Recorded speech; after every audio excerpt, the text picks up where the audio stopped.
Menerusi video di akaun TikTok @HouseTourMalaysia, kelihatan seorang wanita telah menemu ramah seorang penduduk di situ. Menurut penduduk di situ, setiap tingkat perumahan tersebut telah dihiasi mengikut tema yang berbeza. Antara tema yang menarik adalah di tingkat 6, 7 dan 9. Malah, dia juga menunjukkan salah satu tingkat dihiasi dengan pelbagai lukisan yang digantung di dinding tak ubah seperti sedang berada di galeri seni.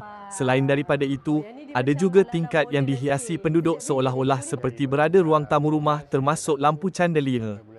Difahamkan, kos dekorasi ini telah dibincang lebih awal untuk mendapatkan persetujuan bersama. Penduduk juga sama-sama berkongsi duit untuk menghasilkan dekorasi mengikut kreativiti mereka. Dekor dia ala-ala dalam kapal lah. Ada sepi semua. Ada pokok-pokok. Ada pokok kelapa. Pasaikan hitam. Nampak rumah dan jadi macam dalam garden macam tu. Ada miru kat sini. Tingkat 6 ni antara banyak orang yang tengok cantik lah.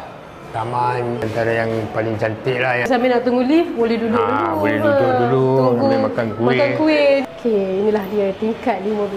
Oh, wow. Dia orang buat sendiri, lukis sendiri. Cantik tak? Cantik. Kreativiti tu kena ada juga. Kreativiti lah, masing-masing punya kreativiti lah. Wah, kalau macam ni kenapa tak berdekor ni? Macam ini, dalam bajet.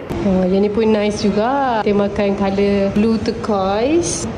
Ada dekor ala tradisional juga. Campur dengan moden. Ini tingkat 13. Ini level tempat saya duduk lah ni. Level 12.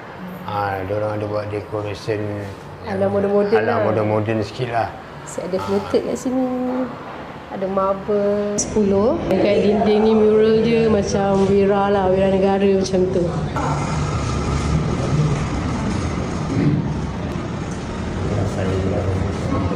Tingkat 1. Warna biru juga.